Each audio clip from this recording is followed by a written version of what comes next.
got a few hops back, Big Lysette. Knee injury earlier, takes them on. He wants to equal Tex's moment. Yes, that just happened. Ryan slips over. The handball over his head went through the legs of Blakely. Rioli, the soccer skills from Willie. What a win for the Dogs. They keep their season alive.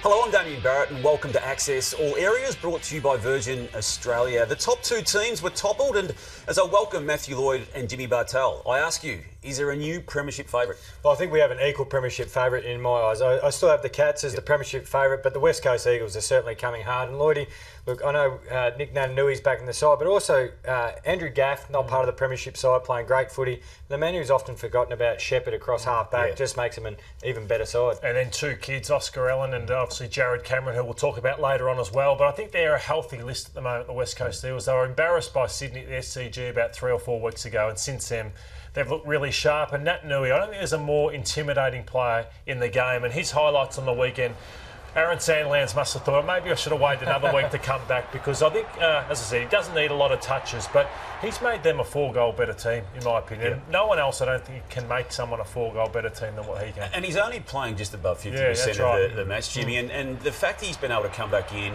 and hit the ground running hard in the 2 games he's played, they held him back and they've timed their run to allow him to run into the finals with just a little bit less than half a season, and it's transformed what they're about. Yeah, it's spot on. And look, if there was a stat, you call it impact stats. Yeah, we see these, it's like Smothers. This ruck work is unbelievable to Luke Shuey. Just a flick out the back, we'll get a better camera angle of it, but impact on the game. It's not necessarily just possessions, it's what else he brings. Lloydie touched on it, the intimidation, the physicality, what it allows the midfielders to do to get proactive. And for your young Cameron, I reckon he knocked out a couple to him to pick up goals as well. I'm not sure who it was for you, but James Hird, when he played or didn't play, made us walk taller. Yeah. Nat Nui, it must be Shuey and all those players, for the whole team, Nat Nui playing versus not playing, it's a massive advantage. It was him for his own club. Yeah. Hey, the Lions had a massive scalp in the late Sunday game when they beat the GWS team. 2 losses in a row for the Giants. We'll get to them in a minute. But the Lions are now top 4, and there's no reason, the way they're playing, that they can't stay there. Yeah, they've got a lot of games at home too, and we've mentioned it throughout the year how good they are at home up at the Gabba. They play that ground really well. But for me, Lloydie, the big improvement from the Lions is we've seen their fast-paced footy where they can attack, but they defend. But where they've really taken the next step is their maturity. So sides have come at them this year, and I think in previous years they would have probably wilted or maybe given up 4 or 5 goals, which cost them the game. They stand firm now. They don't give up much, and then they relaunch back at the opposition. It was always going to be a tough fortnight. They've got the Giants away, which they've just ticked that one off, and now Port Adelaide away. So if they can knock off Port Adelaide as well, well, then that sets them up for top 4 as well. The maturity to which you refer there, Jimmy, it impacted on some of the Giants veterans. They made uncharacteristic fumbles at key stages of this game. Heath Shaw there, I mean, he can do that, and he did it yesterday. We'll see him again in a moment. But some other senior players also made mistakes. Phil Davis. Yeah, they were out of sync, weren't they? And you mentioned it, the key players, senior players, and look, it cost you, 3 goals in this, and that was probably, the big margin in the game. And you don't expect that. You don't plan for senior players to make, I guess, critical skill areas. But the Lions capitalised on them. And this is a 50-metre penalty against Shaw. Again, he's done this occasionally throughout his career, but it doesn't help his team when they're that placed that way in that stage of the game. There are a lot of talk about Collingwood, but this is another team that's not playing good football at all. The Giants, there was a shocking loss to Essendon last week, and you would have thought, let's see what they can dish up on their home turf against Brisbane. They were very poor, blown away early. Brisbane were the better side for 4 quarters. Are you now worried as a director of the Giants? No, because I think we'll talk about this as we go throughout the season. Apart from West Coast and Geelong, we've probably got the most consistent form pattern, even the Kangaroos. You've lost 6 games, Jimmy. I know, but they're still in the running. They're just outside the 4. There's still a lot of year to go. Okay. Jeremy Cameron plays to hurt people, and he did that yesterday with Luke Hodge, but how's the way Hodgie tried to make out as though nothing happened? He might have broken 4 ribs here, but he wasn't going to throw it. This is the old warrior, isn't it, Lloyd? He just doesn't want to concede, does he? We follow him, and even in the stoppage afterwards, you could hear him sucking it. When you get hit in the breadbasket, there is no amount of air in the world that you cannot suck in enough of. There's you just got to get the mouth going. Look at him out the back here. He's still poor bloke can't move. Daniels is his man there. He's just got to hold on, just take a deep breath, and recoup. But what a player, what a warrior he's been for a long time. The umpires, for some strange reason, took a deep breath for a goal review, which just didn't need to happen. I've got no idea how this transpired. It was nowhere near the goals, and they went upstairs. Harry Perryman actually caught it on the logo. I'm not sure who called this. Was this the central umpire, the goal umpire? Did you think it was a mark and didn't see the three bounces? Well, it would have been a mark if it hadn't bounced 3 times, Jimmy. Yeah. I don't know whether he thought it's a mark and he's dribbled it through. And that's where you'd love to see the boundary umpires take some initiative. Yeah. Charge in. He was in a perfect spot, that boundary umpire, and say, forget about reviews. Yeah, that's a rush behind. Yeah, just a waste of time and another problem for the score review. Jimmy, you were down in Hobart yesterday to watch the Kangaroos win their 4th of 5 under Rhys Shaw's coaching, and 5 of 6 when you include the last game of Brad Scott. They are making a serious funnel surge. Yeah, and they've got all areas of the ground covered at the moment. They've got some key forwards who they're willing to kick long and take the contest. It was almost early in the game, the Kangaroos of the 90s, Lloydie, where kick it long, hit front and square, when they had, Carey and all these sort of players where kick it long, get the front and square players. They did that early. They're well structured behind the ball, but they're tough around it. Cunnington, Zeeble, Simpkins playing some really good footy. Yeah, tough. And kids, Larkey kicks 5. Simpkin backs up 30 last week, 36 yesterday, and then you've got Zerho who's kicked another 5. So kids which you thought they didn't have, starting to play extremely well. Jack Carlisle's been back after missing all of the season until a couple of weeks ago with a back injury. Found himself in this situation early in the game. You can see the time, you can see the score. He marked a ball, he didn't go off the line, but he was then paid holding the ball against him there, and he wasn't happy. And I empathise with his frustrations here, despite it costing a goal and then another free kick because of his anger directed at the umpire some seconds later. Yeah, he was pretty annoyed, but he does have to be better than this and controlled. And if you've noticed anything through the year, they're cracking down, and this is where he gives away the free kick before the ball even goes back to the middle. So Zerha gets a shot without the ball even going back to the centre, and so in the game, it sets the trend and the momentum. It's already a big margin, but you've got to be aware though, they've cracked down on abusing umpires. Do you reckon we'll ever find out what he said? You'd love to know what he said to get to that point where it's a big penalty. How crude was it from Jake to? But he followed the umpire. You just can't do that. You can have a discussion, ask why the decision was paid, but if he starts using abusive language... You may as well reveal what he said just to make it clear for everyone. The Bulldogs are on a nice little roll at the moment. Stormed home in the last quarter against Geelong and actually made them look a little bit wobbly down back. Yeah, and I think it all started from around the ball. It's amazing when you get your key players around the ball. So Bontempelli, he even admitted he was a little bit underdone last year. Back around the ball. Dunkley back around the ball. It's almost, always use their old hashtag, be more Bulldog. It's lots of numbers, manic pressure, but the speed that they came off half back, Lloydie, it reminded me of their premiership year, even though they always try and distance themselves from it. Look, Lloydie, to me, it was the closest they've been to 2016 since. Well, in that quarter. Like North, they're a tough, brutal midfield. McRae did a ripper job on Tim Kelly, beat Tim Kelly, and then when you're dominating in the midfield or around the ball, as Jimmy said, suddenly your forwards can hold their position. Norton, they just had no answer for Norton late in the game. So he's a rare player. Jimmy talked about him like the schoolyard player.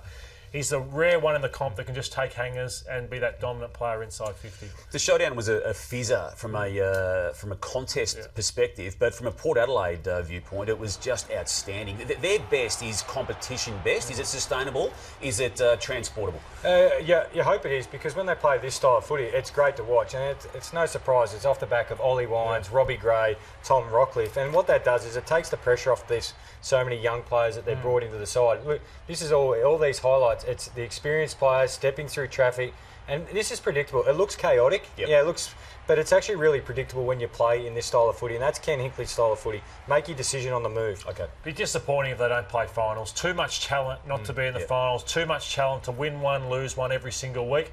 What a test. Brisbane here at the Adelaide Oval. So that's season defining for both clubs, particularly Port Adelaide, because they cannot drop out of the 8. They should beat Brisbane at home. I know as Brisbane are, but on their home deck, it's all there for them. Scott Lycett said a key player in last year's win by the Eagles in the Premiership, and has been really, really good this year. Forced Paddy Ryder out of it. Big men don't do this, Jimmy, and he was really happy with his work. No, we're fans of the big men on the show. We love them. They provide us plenty of entertainment, good and bad. But this is a guy that you see multiple times. Ken Hinkley, look, he's some kind of He-Man here, just about to break his jumper off like the Hulk. But Ken Hinkley has challenged him a number of times, and so I think he's aware that he's got to play with some, I guess, raw rage, emotion for him to keep his spot. A blip for the Crows or genuine problems? Genuine problems. I think that you look at the speed, some of the run and carry from Port Adelaide. Who do Adelaide have, that can do that for them? So it's a strong...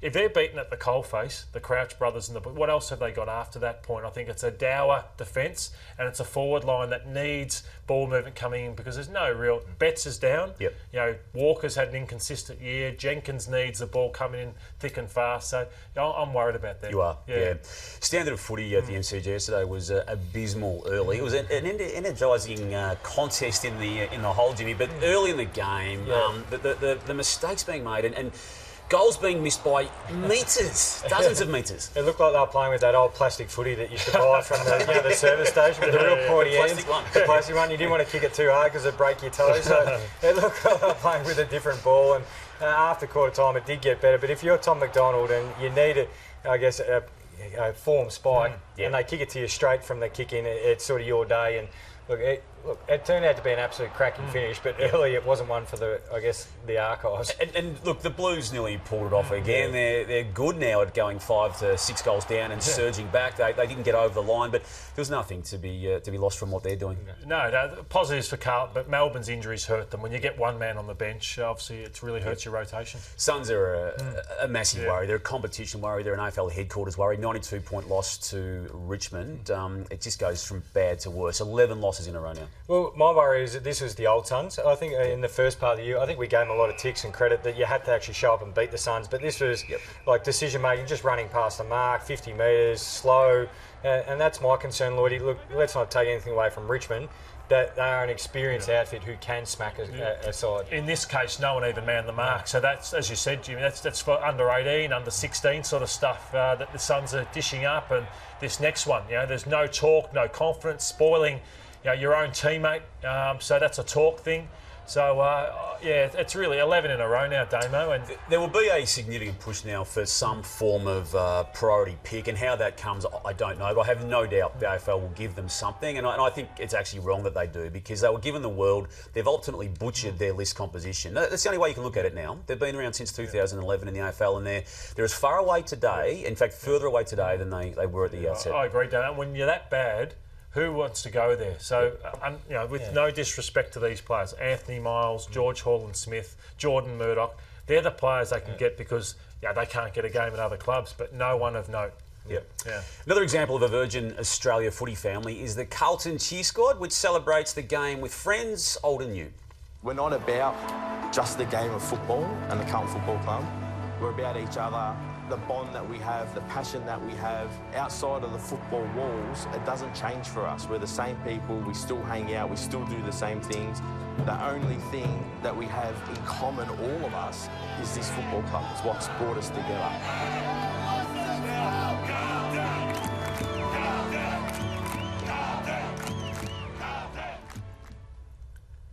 And the extended feature on that story is great viewing. Check it out on the hub at afl.com.au/footyfamily.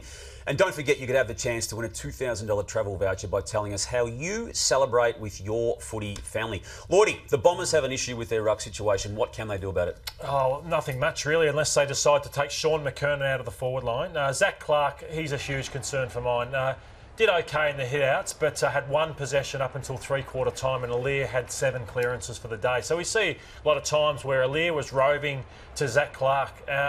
So this week it's Todd Goldstein. They would not win the game against North with the way the midfield worked for them on the weekend. So and then if they lose that, they've got Adelaide in Adelaide the week after, where they won't get away with it. So I think it could be enough to cost them a final spot. Their issues with Zach Clark as their ruckman. Yeah, I think they need to do a bit of work and actually trust him in, because he's winning these hit-outs, but it looks like they're instructing him to keep it really simple, just push it forward, and that becomes predictable. They need to just be a little bit more flexible in those centre bounces, whether you tell him to grab it, push the ball laterally, because then that takes out the predictability. He was so predictable. Aliir, he thought, he's only going to push it forward, I can sit back and rove it.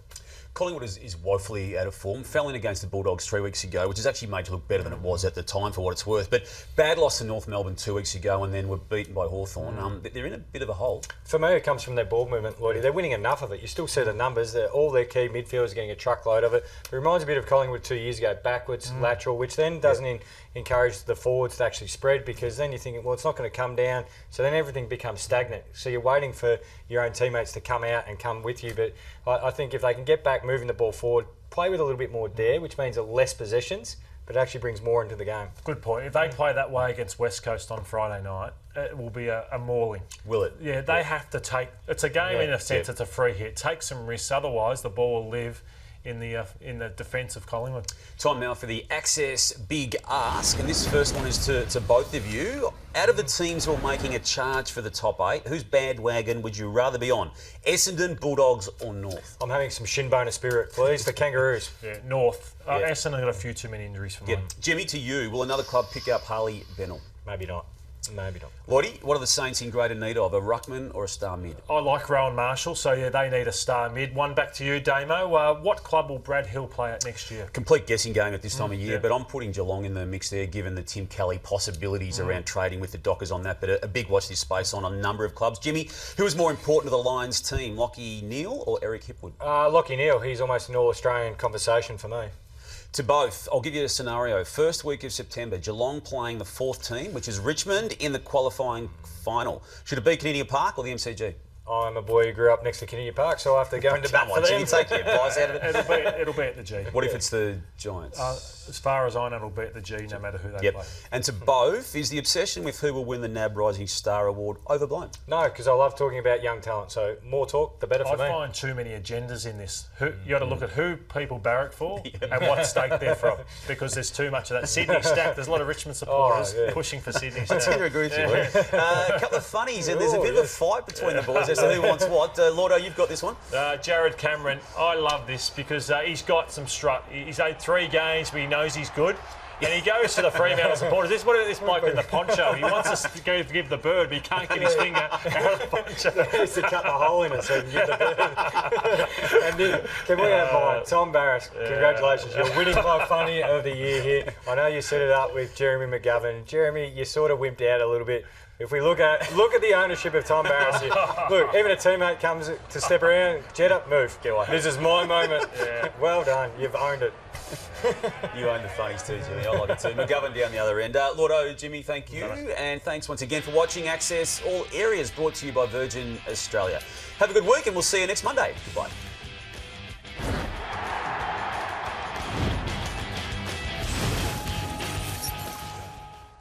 Well done, Lucas. Good stuff.